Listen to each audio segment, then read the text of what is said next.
The lore of Hisui and even Volo has been changed dramatically through a singular section within Legends ZA. For as I explored Lumiose and all of its grandeur, I found myself before the museum, a place where not only did I find out about Kalos lore and how it has been redefined, showing images of Uxie at the Parfum Palace, clarifying a portrait to not be AZ, but rather one of his brother's lineage, and an entire section dedicated to the lore of Hisui, with one of the greatest pieces being clothing donated to the museum by Volo himself. So after poring over the details of what all of this could mean, I can now bring to you how Lumiose Museum changed Hisui as we know it. Howdy there, I'm Krillic, and while playing Legends ZA, this was the very first video that came to mind. Not the megas, because I haven't finished the game yet, not anything else, I don't care. This museum has confirmed an incredible amount of information that I've been claiming for so long, while also showing us far more information than we could have ever expected.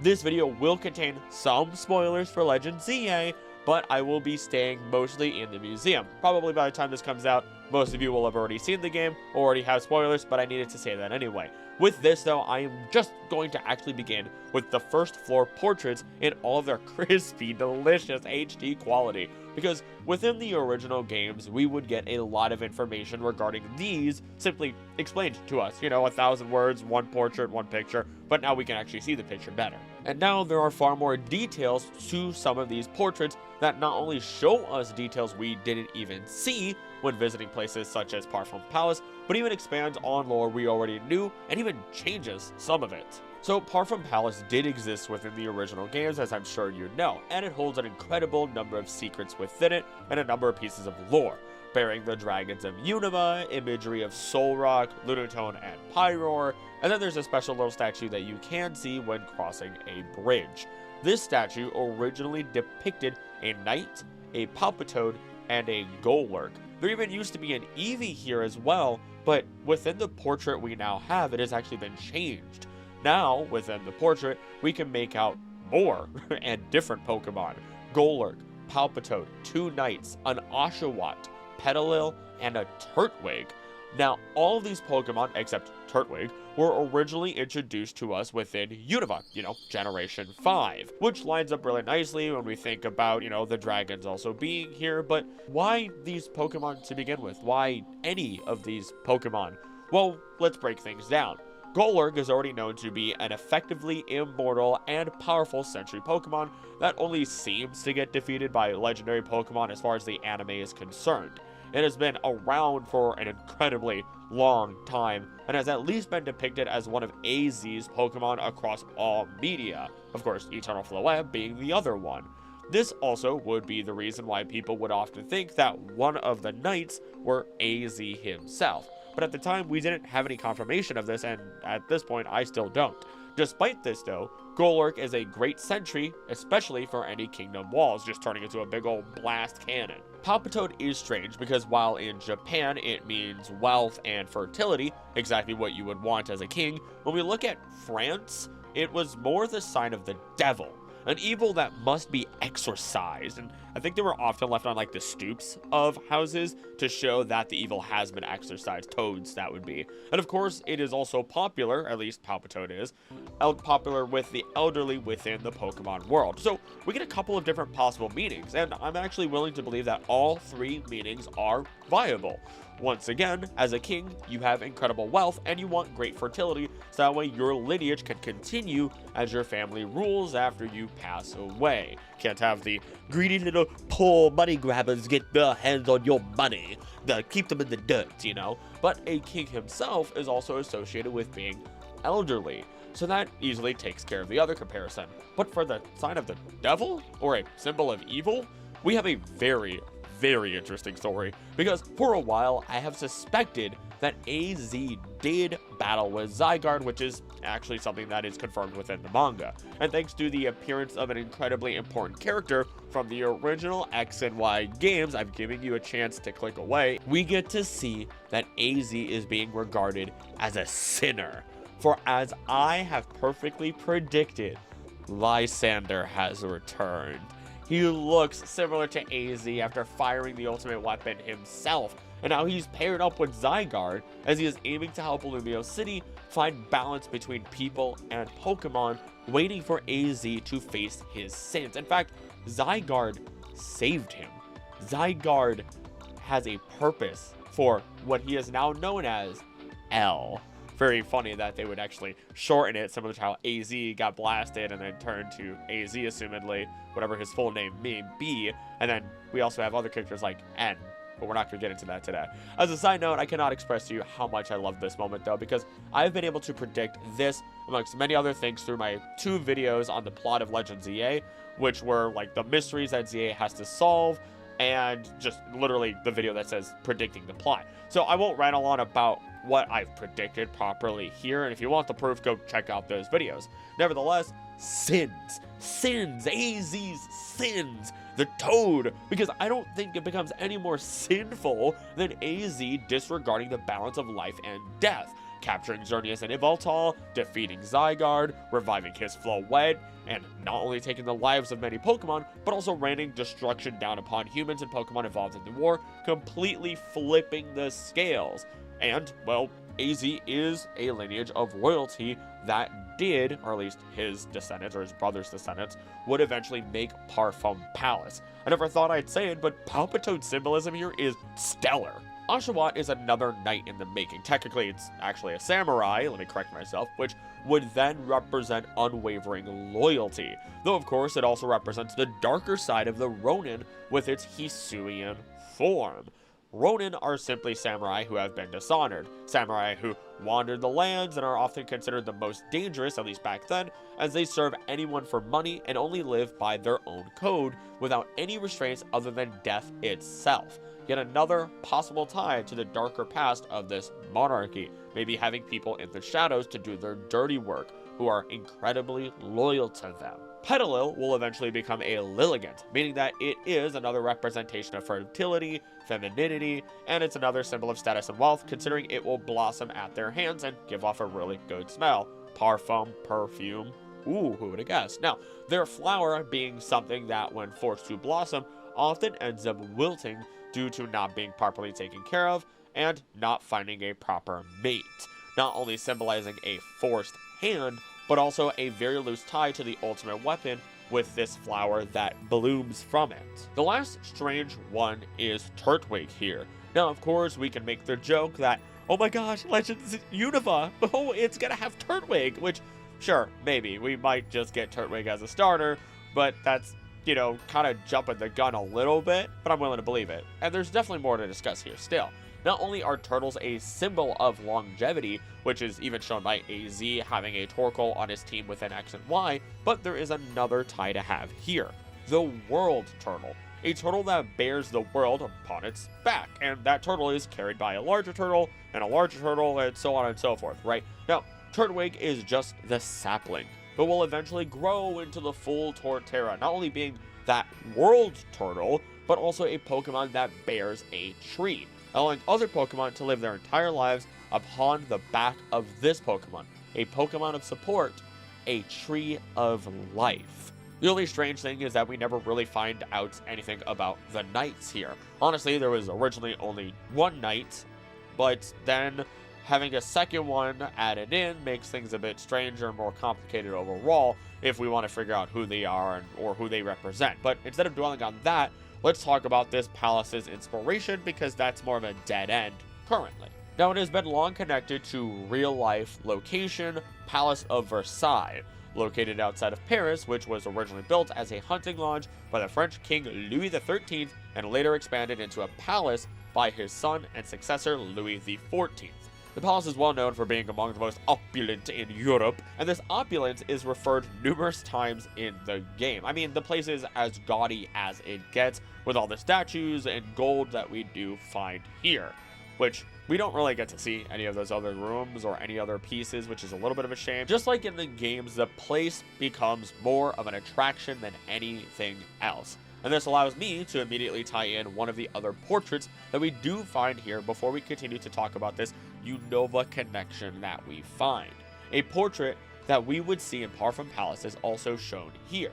And while in the original games, it was said to be a portrait of AZ when he was younger, even though nobody could have seen that, admittedly by the portrait saying it itself, this portrait, or this version, clarifies that information and debunks the old info completely. Assuming they aren't just lying to us for the sake of the museum, but I'd hope that a museum has some level of tact and isn't doing that. Now, instead, this portrait states that this piece was long believed to have been a portrait of a king from 3,000 years ago. However, recent research has lent support to the theory that this painting in fact depicts a descendant of the king's younger brother. This then shows that this is one of Lysander's ancestors, which ties in perfectly considering that Lysander is known to be a descendant of royalty, more specifically a descendant of AZ's brother, allowing us to see this legacy more than we have known before. We still don't know what AZ's brother looks like, but oh well. We knew through Lysander's notes found within his labs that of course he'd have to be a descendant of AZ's brother, making him royalty, but now we get to see one of those ancestors, a visual of a third member of AZ's family, and this in turn could give us at least an idea of how the brother looked at the very least. Moving on though, because what I really love that you may have noticed is that the depiction we find of Parfum Palace shows the lake guardian Uxie as part of its decor, a Pokemon that brought knowledge to mankind as a gift. In fact, our 3 lake guardians are noted specifically to bring gifts to mankind, and only mankind, a trio of gifts that have granted us everything we would need to persist in a world of Pokemon. Gifts that would allow us to become equals with Pokemon in harmony. This gift of intelligence from Uxie is the same that Lysander has, as he is a phenomenal engineer who understands that plight between the rich and the poor, the have and the have-nots. He created the Holocaster, amongst many other things that we don't really get to talk about, which is a massive revolution in technology and is still used in the modern day. Now, of course, Clement is out there somewhere, having developed the Rotom phone, amongst many other devices, but that's neither here nor there currently. Rather, it is important to note Lysander's intelligence, his heavy hand in logic. It's just, unfortunate that he decided wiping out most of humanity was the only option available at the end of his logical jumps. But even in his final moments within X and Y, he makes an incredibly bold claim that defines the way that he thinks. He prepares to fire the ultimate weapon, and while doing so, he claims, at least within Pokemon generations, that he intends to make our character and allies see the world as he sees it, that we should be burdened with immortality, and we will then learn to understand his point of view. Lysander effectively considers himself to be a man burdened with knowledge, cursed by knowledge even, which is ironic considering his family's praise for Uxie. In fact, we could even say this isn't a coincidence, because Lysander is no different than his ancestral uncle AZ. For even AZ is blessed with the same intelligence, having created the ultimate weapon, something that is described to be of higher power, something that effectively has the power of the gods. But even before that, he was described as an individual who created advanced technology beyond anyone's understanding. We as the community often describe him as the greatest alchemist, or one of the greatest alchemists of Pokemon world, all to the point of creating a place where AZ had a world, almost a utopia, a place where other nations would seek the wealth that Kalos had, and then they began their war against Kalos 3,000 years ago trying to attain that. It almost feels as though this was destiny to occur. But we'll come back to this moment though, because AZ may actually be both blessed and cursed by a different Lake Guardian. Now there is one other important painting to discuss here on the first floor, and that is a new painting with a knight and his Golurk. I believe there was one in X and Y, but it was still different. A knight errant who continues his travels with a Pokemon Golurk. The painting expresses the knight's identity and his suffering as its primary subjects. It is regarded as an example of romanticism. Now, romanticism is described as the following, also known as the Romantic movement or Romantic era. It was an artistic and intellectual movement that originated in Europe towards the end of the 18th century. The purpose of the movement was to advocate for the importance of subjectivity, imagination, and appreciation of nature in society and culture in response to the Age of Enlightenment and the Industrial Revolution. In other words, not only does this tie to what is literally happening within Lumiose, the combination of nature with mankind and learning to live alongside it with it being a part of it, but this is emotion, our Mesprit, if you would. And once again, if we want to make the comparison of AZ and his Golurk, then we can easily bring this to the words that AZ had stated when he brought Floette back to life. Full of sorrow, AZ built the ultimate weapon. When he did this, he left the following words: "What's wrong with bringing something you love back into this world? Without my beloved Pokemon, no other Pokemon have any meaning."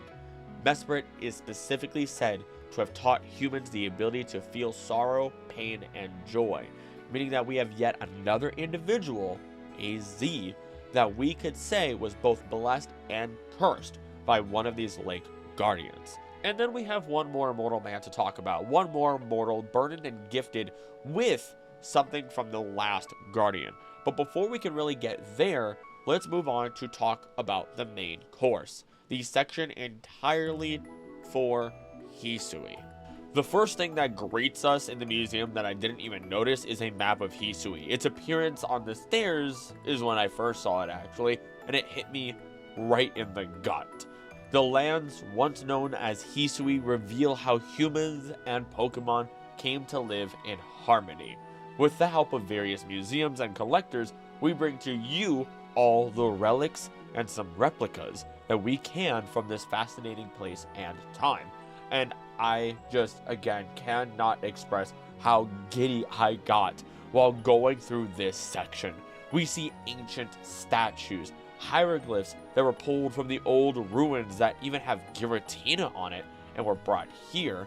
And now these hieroglyphs do state that every single one of these symbols do mean something individually. I have not cracked this code, but a certain lore keeper and a group of individuals have. And while I won't discuss what is said in his video, it definitely supports my own findings without knowing the secrets he and the others uncovered together. I mean, I know them, but only because I watched their video, and it's a short video, so go watch that when you're done here. We see also, throughout the museum on this section, the crafting bench, old Pokeballs, and so much more. But there are a few major details that have managed to warp lore and bring about confirmation of interconnected lore amongst the confirmation, again, that Volo is indeed immortal. Let's not play around it, he is. I'm usually very skeptical about saying that sort of thing, but it's impossible to say otherwise at this point. Now, beginning with the display, it states, formal attire. This outfit is said to have been worn by the ancient Sinnoh people during their rituals. This group worships the Pokemon Arceus as an almighty deity. It is thought that they showed their respect by mimicking Arceus' appearance, even reflected in the way that they styled their hair. That perfect little goofy swoop that Volo has. And what's funny is, now that I think about it, Volo isn't the only one who mimics Arceus in his design. When we look at the origin trio, when we look at their origin forms, all three of them take a little bit of Arceus with them. They mimic Arceus in some capacity, thinking that if they mimic Arceus, they would draw upon its power. Now, how in the world would anyone know about this whole swoop going back to the hair? Plus, hair is not kept in fossil records, and there are no paintings of this hairstyle anywhere else despite all other recorded hairstyles that are here. At least, we don't know of any recorded hairstyles of this Arceus swoop, as I'm just going to call it for now. The closest we would get is Kogita, but even she keeps her lips tightly pursed regarding the past of Hisui and the Celestica people, because even while she is also suspected to have been the one to write all of the old verses, those verses have been buried. Those same scripts only talked about the writer and their own life, the Celestica people going away, the appearance of the Diamond and Pearl clan, and how she has laid many Pokemon to rest, and a couple of the other events that have occurred over time, while also talking about Arceus, of course. Though there is one line in particular which has drawn a lot of attention, and I think it's worth talking about once more, now in terms of our immortalization process, because verse 12 states the following: wintry, austere, brimming with strange power. Certainly, the land of Hisui bears some resemblance to Sinjo.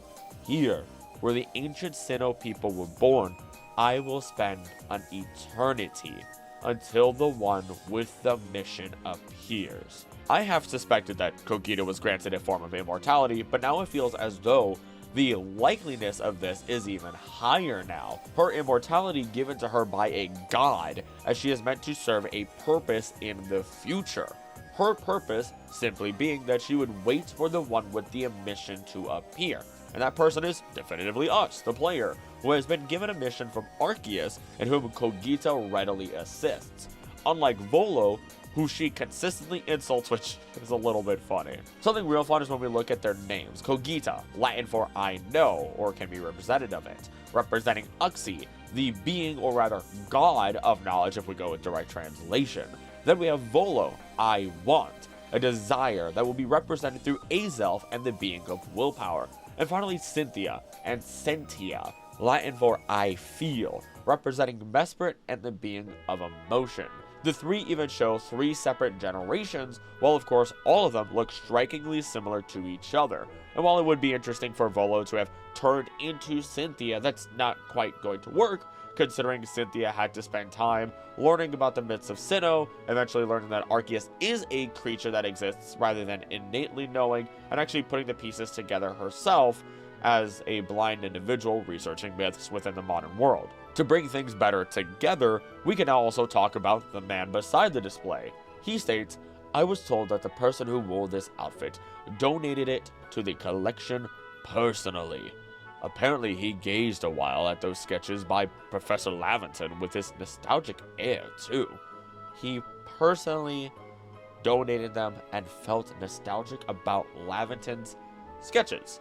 This leaves us with two options. Either it really was Volo, or I can't ignore the possibility of it being Ray, since we could dress up like Volo within the games. So let's dig through the evidence we have to figure it out.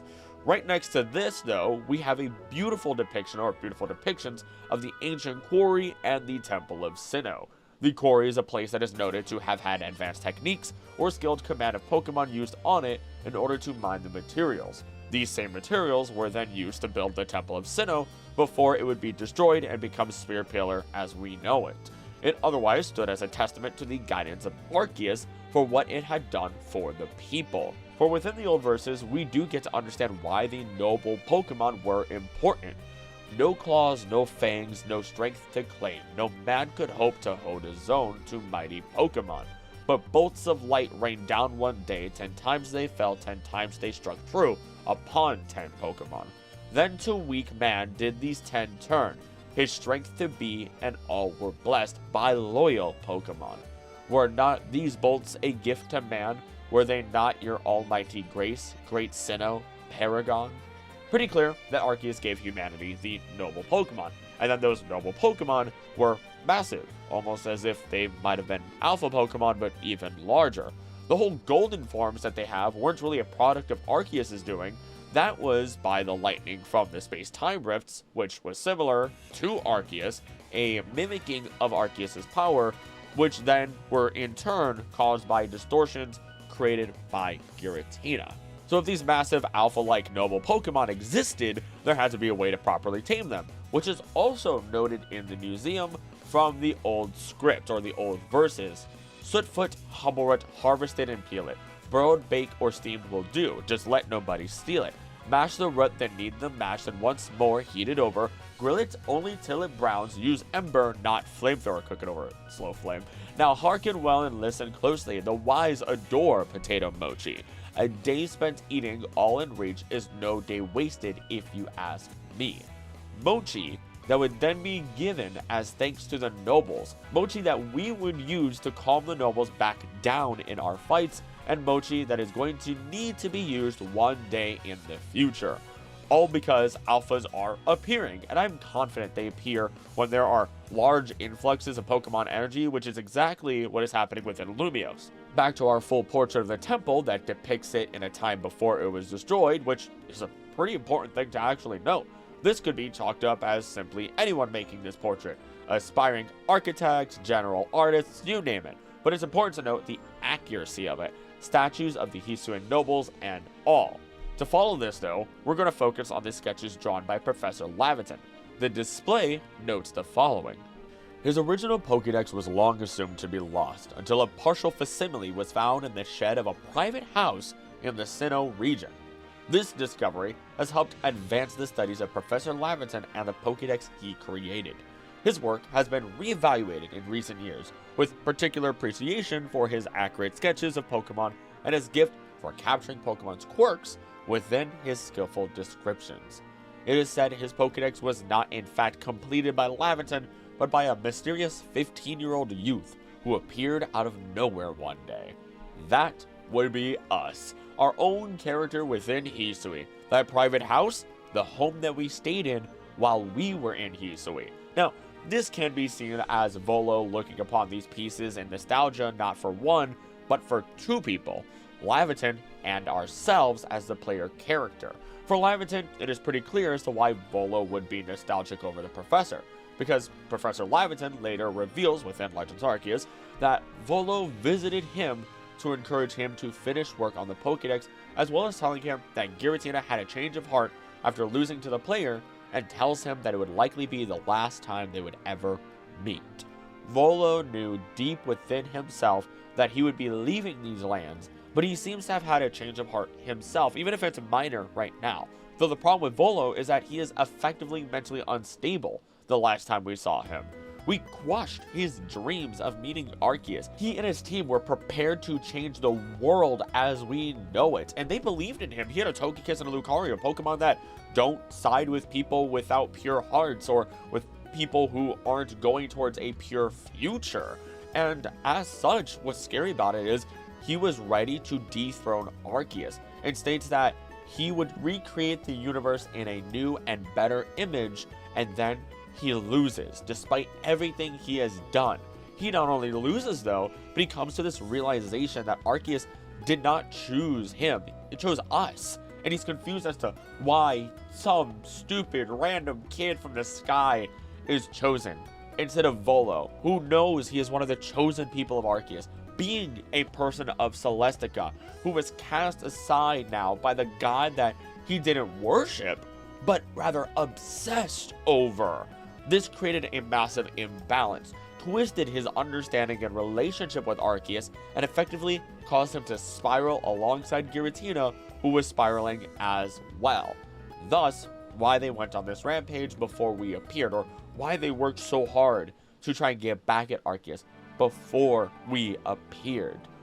Man and Pokemon, both feeling as though they were cast aside by the god that they love, now seeking revenge upon that god, that father of theirs. Then, they were both defeated, showing their self-proclaimed destiny was wrong, but maybe not everything was wrong. Before we get into that though, why would Volo do that? Why would Volo be nostalgic over the person who had defeated them so long ago and prevented him from reaching Arceus? It's simple. It's exactly as I already stated. Volo has had a change of heart. When he said that he would stop at nothing to reach Arceus, that he would go on for centuries if he had to, he meant it. And somehow, Volo found immortality and literally lived for hundreds of years through his own willpower. And I specifically state hundreds of years because something that is accepted at this point, as a mini tangent, is that Hisui's story takes place at the very end of the Edo period, technically a year after the Edo period in the real world. This is shown through one example, being the dark-type quillfish, as eating pufferfish was illegal around that time, in addition to the Galarian wheezing smokestack, a sign of trade between Hisui and Galar. This is actually furthered even more when we look at that piece of armor that Kamado wore that now resides in this museum. For while his kimono is a very, very good replica, this armor is stated to be the real deal and then some. But we'll come back to that later, as Hisui connects many regions of the world of Pokemon together, as shown through this exhibit, the games itself, and the claims of its flag of the Galaxy Expedition team that says its symbolism is meant to represent the connection between people across different homes or regions. Now we focus back to Volo, who is effectively immortal. The only question we would then have is whether or not he has been immortal for much longer than we know. If he has been, then it would explain why he would know so much about the Celestica people. While there are many more claims that Volo was a time traveler, I believed it for a while as well, it makes more sense that Volo was given a purpose, and until he had fulfilled that purpose, he would be effectively immortal, whether he knew that purpose or not. It would explain why he knew so much about the plates of Arceus, about Giratina, and even Arceus itself and its history. It would tell us why he still has those bits of clothing that he eventually donates to this museum, or how he would know exactly how to style his hair, despite there being zero depictions of Arceus throughout history, Hisui, my goodness, as we know it. And it is all because he is one of the original Celestica people, not just a descendant, and he has been trying to meet Arceus since he was born. Or at least, well, since he learned about Arceus, he's been trying to learn about him for centuries. Volo is a man driven by his own determination, a man that represents Azelf in its purest form, unwilling to give up and forced to face constant challenge and denial his entire life. And while he may have been so close to succeeding, it was us that showed him just how wrong his actions were as we defeated him atop Spear Pillar. Azelf even does this to us though, its test being to have us try and catch it time and time again, but we have to keep trying or we will never gain the piece of the red chain from it. Determination isn't just trying until you succeed, no. Willpower isn't just an energy you have, no. The full exemplification of these concepts would be by trying over and over and over again without giving up, regardless of the outcome, no matter how many times you are told you can't do it. Though instead of it being us, Azelf and a Pokeball trying to catch it, it's Volo and meeting Arceus, and he is trying every possible method to do so as he is blessed and cursed by Azelf's grace, a god's grace. For again, Lake Guardians in direct translation are all gods. But with every blessing or curse, there is an alternate outcome. AZ redeems himself to Floette and lives a life within Hotel AZ, now attaining joy as the final piece to Mesprit's blessing. Lysander no longer stands above others, but seems to at least love the city's renovation. And then we have Volo, who, instead of trying to take everything and standing above everyone, he grants his greatest testament to Arceus to a museum. And he may have even been the one to help find some of the other things we find in this museum. And there's one last thing that seals the deal on all of this for me, that Volo has truly changed his ways. For alongside his clothing, it's really easy to miss, is the Celestica flute. While it isn't the Azure flute, this still shows us one of two things. Either he finally did meet Arceus and he ended his personal journey, or he gave up his obsession symbolized through this flute. I would like to think it's a combination of this, that once he stopped his obsession and turned a new leaf, becoming wiser over the centuries that he lived after meeting us, Volo would find redemption in his own self, similar to AZ and even Lysander seems to be doing, even if he's doing it indirectly. I'm not going to expand on that. Then he would finally meet Arceus, hand over his belongings as he served a hidden purpose, all to help preserve the artifacts of the past through his own determination of meeting Arceus. Because without him, we potentially would not have modern day depictions or relics of Hisui that may become useful in the future. Now, whatever he's doing now is effectively irrelevant, but I do hope we get to see him at some point, hair white and clothing patchy as he lives peacefully. To close out this section, amongst these final gifts, we have the clothing of Rei and Akari, not replicas, but full-on relics that are, funnily enough, stated to never take damage no matter what, that they could withstand extreme heat and extreme cold, and how even the hat never fell off. Of course, this is simply stated to be the Survey Corps uniform, but I think we all know what it is, a testament to the lands of Hisui. As a shorter note, we finally get to learn about Ingo and even potentially how he became involved, because it turns out he very well may have been given a mission just like us directly, and there is the chance that we returned to the present. Some people have already interpreted the Arceus event within Brilliant Diamond Shining Pearl to have been exactly that, because you can only access this event if you have data from a completed Legends Arceus game on the Switch, amongst a few other details. The Azure Flute is seen in our bedroom in BDSP then, and we can climb those stairs to heaven to meet Arceus itself. likely showing us that after we completed our mission in Hisui, we are effectively returned back to the present, and this is supported now more than ever because of Ingo. Because one of the many portraits in the area shows the training grounds, but more importantly, it states the following.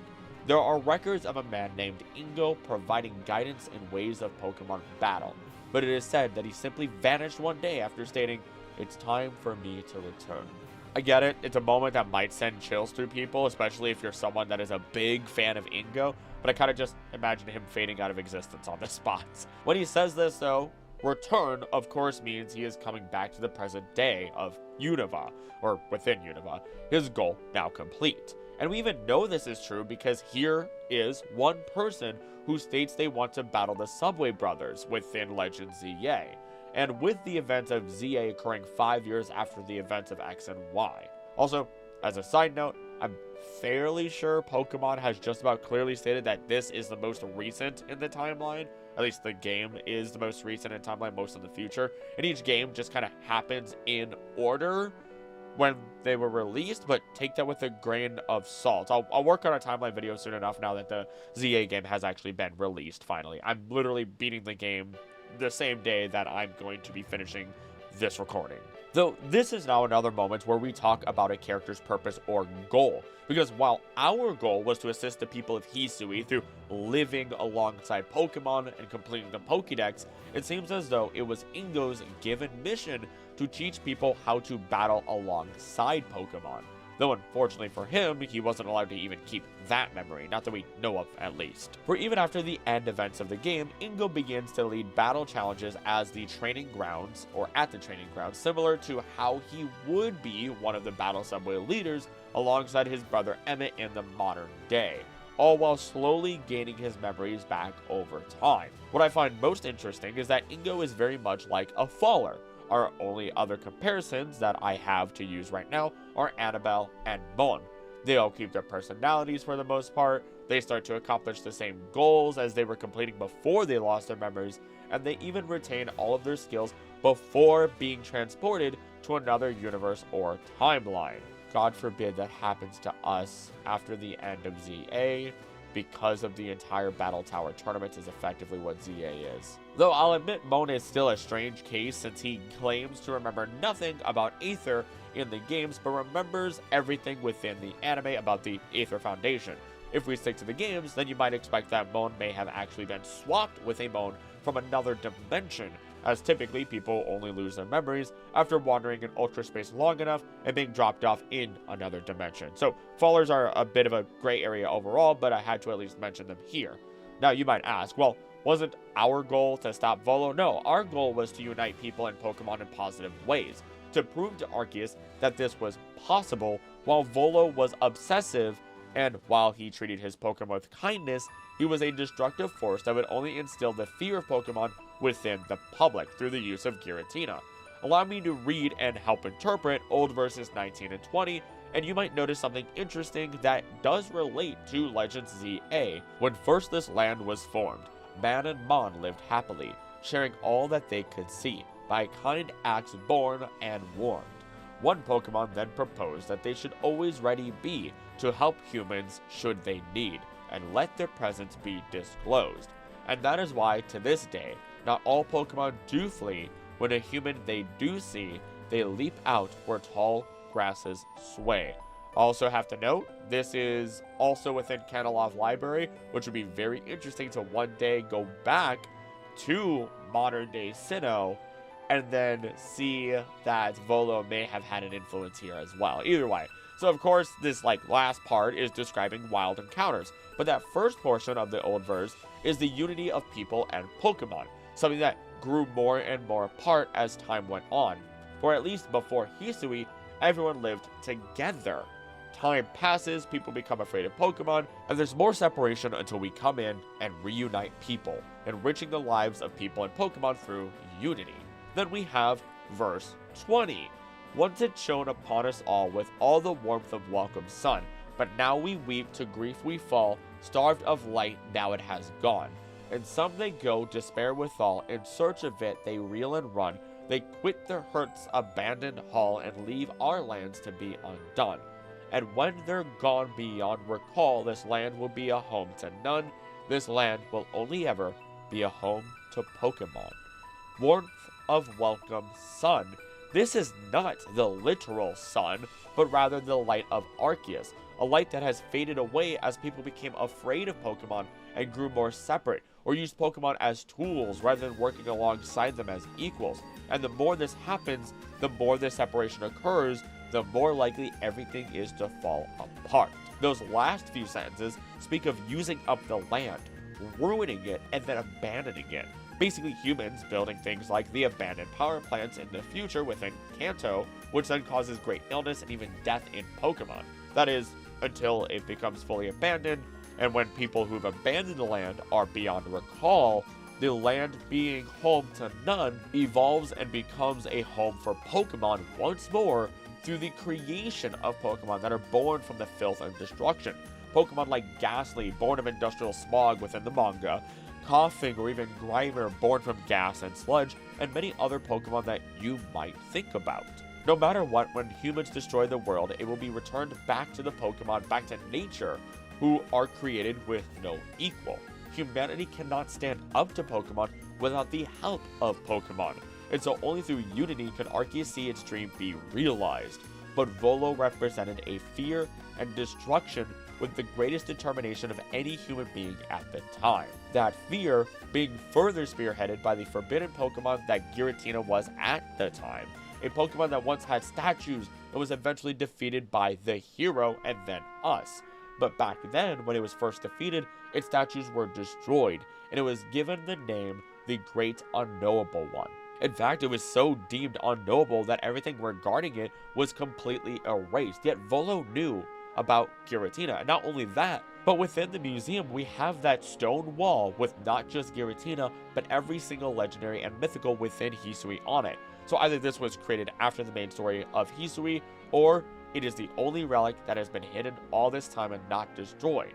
I'd like to believe that it was the former, potentially even created by the people of Hisui once more, as a testament to the new age of Pokemon and understanding Giratina as not a force of evil, but a part of nature. And I know it sounds like I'm going way off track, bear with me, we'll loop it back around. And once we leave Hisui, the people of said lands would face troubles time and time again. And so they must learn to not only live alongside Pokemon, but to work alongside them, to truly build a bond, the strongest bond possible between man and Pokemon, something that can only be done when working towards the same goal, specifically in battle. And that is where Ingo comes in, because it is through battle that the power of Battle Bond, or even Mega Evolution, is brought into existence, the full power of a Pokemon, all through the positive connection between people and Pokemon. So wherever Ingo may travel outside of the battle subway, I do hope he remembers his time in Hisui, and it leaves us to ask if he had a hand in this museum. And we're already on to the last vital piece, Commander Kamado and the heroes of Hisui. Because of course, we were lied to, and there are more heroes out there, technically, but let's begin with the commander's armor. A suit of armor worn in battle by Kamado, the first commander of the Galaxy Expedition team. It is said to have come from the Galar region, and bears a strong resemblance to the armor worn by Wickstrom, an Elite Four member of Kalos region's Pokemon League. When contacted for comments, Wickstrom said it was possible this armor was one of the several suits his ancestors gave to the Galarians. However, it is difficult to verify such claims given relations between Kalos and Galar during the era. This would be roughly 300 years ago, the same time that another war had broken out between Kalos and other lands, which would explain the relations problem.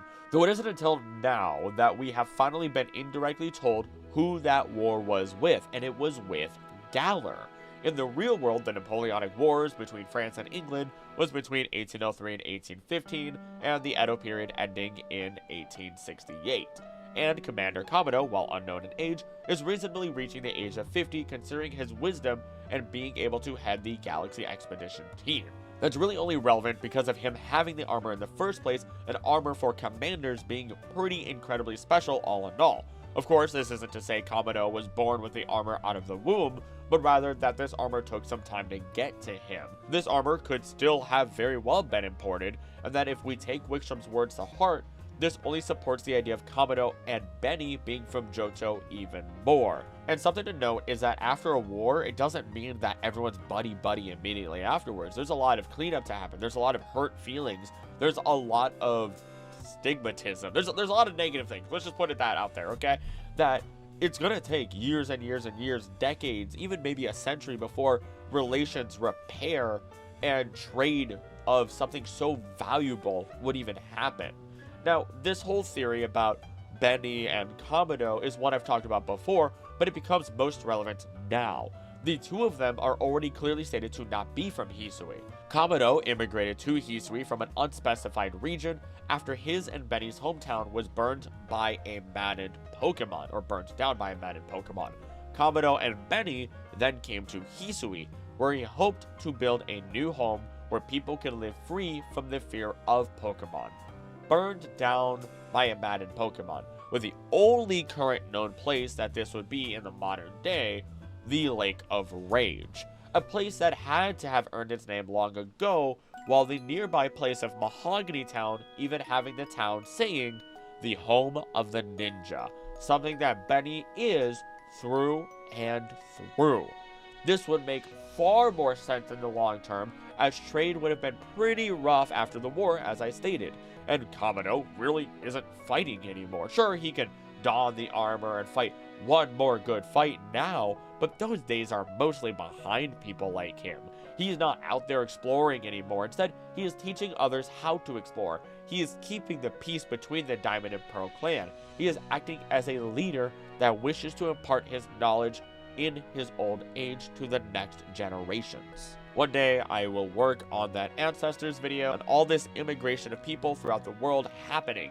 But this does lead me to our last topic of the day, because we finally get to see who the original leaders of those Diamond and Pearl clans really were.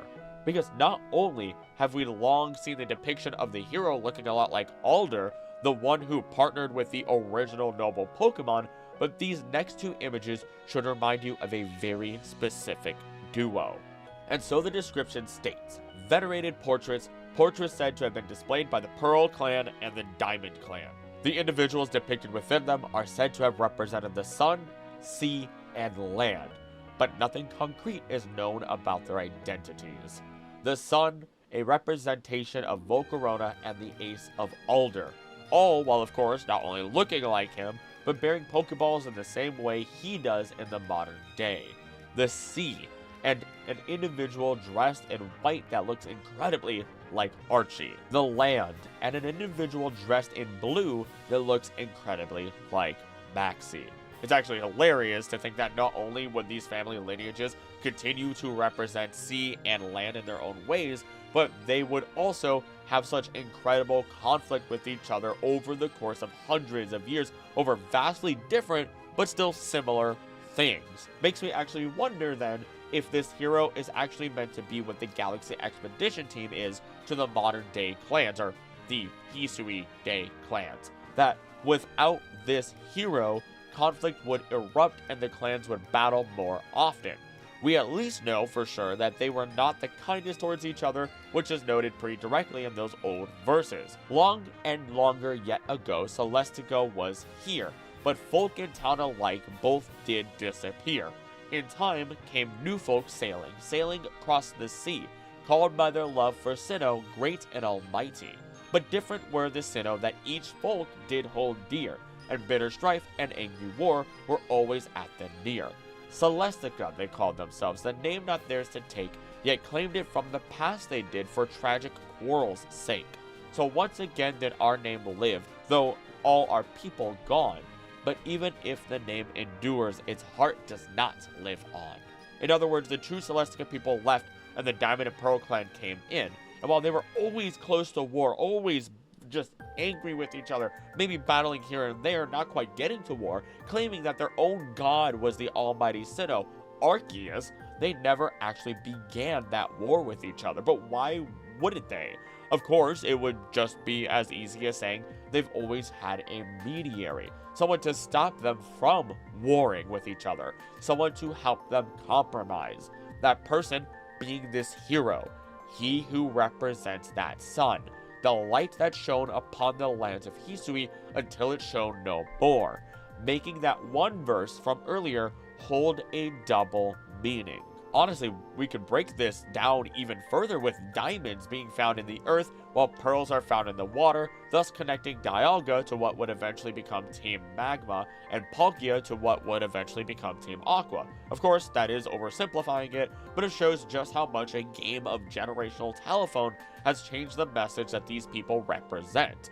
Though at the end of the day, it all still ties back to the beginning of time and space, back to Arceus itself, and that's because even within Omega Ruby Alpha Sapphire, we are given Project Azolf. These are the direct files that we find within Oris. Project Azolf file number 1. The goal of Project Azolf is to return the world, return everything to the beginning.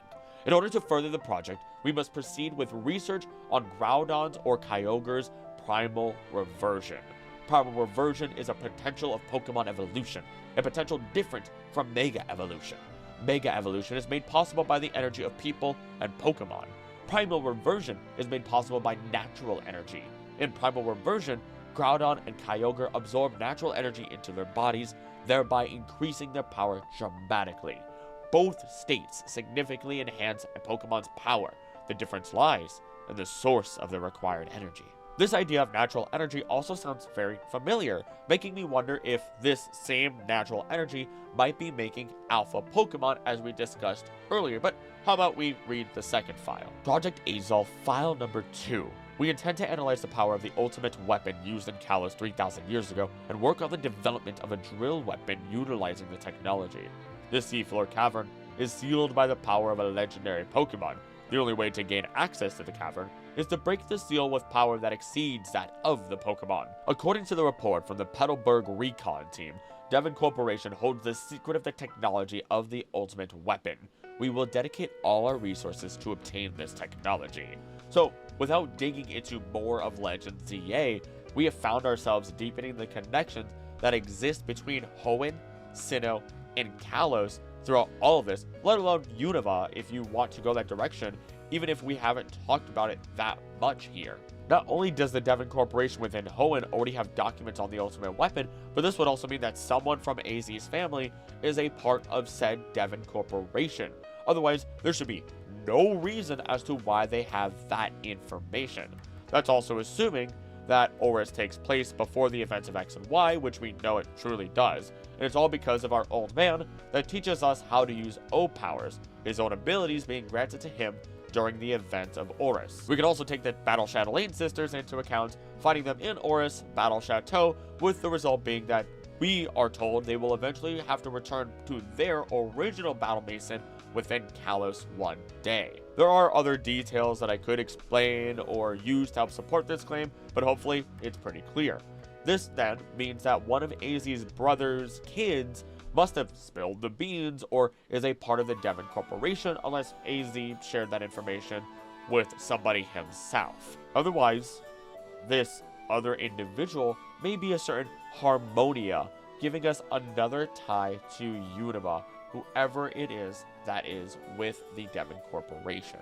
As of the writing of this script, I have not finished the game, and even if I do, the script will not be adjusted. The only other detail I had run across was finding a portrait of Laventon in a place we had to clean out of troublemaking Pokemon, like my boy Gengar, and I'll be returning to that area for more info later in the game. After all, it seems as though Laventon's story isn't over yet, which means we have the chance to learn a lot more about where he is from, alongside more information about our many old friends from the lands of Hisui. And I don't want to bring in endgame information into this video because that has to be saved for a different video for a number of different topics. But that's literally all I have today. I want to talk about so much more, but I need to continue playing through the game in order to really give you all those juicy details. So while I may be a little bit slower moving than other YouTubers creating shorter videos, don't you worry. I'll be getting that incredible research done that you deserve, and I can only hope if I miss anything, you bring it to my attention in the comments below. I love what this can do for a community to really bring people together. Your support also through the comments, watch time, and memberships make a massive difference as I run this channel solo. By the time this goes out, I'll have beaten the main story. but I have plenty of side missions and post-games to get through, let alone the Mega Dimension in February. So feel free to tell me about your experiences with the game, because I have been thoroughly enjoying it. And as always, to express my gratitude to you guys, let's go thank all of the members of the channel. Ignore the fact that I've had to switch shirts 3 times now because I'm recording on 3 different days for this stuff, and the fact that I beat ZA main game. There's some details that I'm leaving out of this video that we'll talk about in future videos with the Megas, because I learned some stuff about Karina and all that good stuff. We're just going to leave it at that, but we're here to thank all of the members of the channel, starting with the Gods of Hope, Krill, Final Fantasy 14, Heels for Life, Biggins, Vatty, Nip, Buzz, and Summer, and then we have the champions, Nias, Ghost and Joshua, Biggins, Wilson, and then all of our Knights of the Court, Crumble, Betty, Lemon, Jalandine, Zoomster, Kelsey, who recovers, Luke, Sassy, Vio, Shiny Gems, Fix One Nitrogen, Krill, Final Fantasy 14, and Wow, Allen, and Heals for Life, and Bass Molder, and Blue Dalek, and Warren Hemphill, because apparently I don't know how to read. Then all of the Wanderers of the channel, Hi Now, Die Like Pie, Sedekai, Tone Shiner, Bobs, Gamer Girl FNAF, Daniel Malanin, Lexovision 420, Spurious Snail, Brian Griffin Real, Abby Hicks, Winter, Dark Galaxy, Daniel Truve, Argent Lyle 13, Maisie, Decipher, BS, Sadler Rankin is what I meant to say. Zach G, The Void, Friend of the Mammal Hag, Travis Lamb, the Gal Cal, Star S, Lumina, Zach Arrowwood, Reed Island, I should have warmed up before this, Samar Fave, Nadra, Starbreed, Bobby Fish, Gangle Frez, Tyrone Jones, Electro Lucario Live R360, Bex, Nicolade Makayo, Justin, Patrick, Just Bad, Brian, Millie, CGA, Planet Blob, Evan, Electric Solar, BSL Babe, Ruby, Michael Stein, Jay Gillett, Jacob Square, Mr. Diagonal Yips, Super Saiyan Son Goku, Venny Samara, Max Supreme, Lost Wisteria, Zakai, Pyro Master, Gaming Runes, Evil Chan, Micah 626 Gaming, Nicole Manassian, Kristen, Sandwich Boss, Emmy, whatever this is, Alolan Figment, Medico, TA73, Sandy House, Dakota Couch, Brad, Suddimer, Drixel, Carl Jean, Hunter Out, Saint Kasama, Rebecca Connell, Hugh, Jappy, W, Memento Mortar, Marshy, Edward, Kosowski, Penica Fox, Addy Cadabra, King Pie, Jacket Frost, Rachel Ivy, Addy C, DJ Monk 23, Goodwater, Bryce Smith, Just JM, MD Horse with a Cocktail, Muse Artwork, Delumiel, Eastgander 072, Andrew Frost, Peak Anonymous, Summon Sloth, Knock You in, Ian Ray, Big NC Knight, Corn to Cobb, Sloopy Bear, Jericho, Michael Vale, Unseelie King, Deforius Guys, Daniel Tracy, Garrett Hoffman, Dylan Peters, Malachi Burkhardt, and Heather Wisenet. I feel like I repeated names, but I have no idea. There's something going on. There's something in the air. I'm excited to already move on to the next video. Megas! I'm covering the Megas next. I've gone insane. I've already accepted that I never lost my sanity. I set it free forever ago. Anywho, if you want to hear your name at the end of every single video, please become a member for as little as $3 a month. Get early access to videos, get behind the scenes content, and God knows what else. I'm a one-man band, so it supports the channel a ton. But with that, as always, don't do the thing I would do. Don't do the thing I would do. Please be nice to each other. I love you, and I'll see you next time.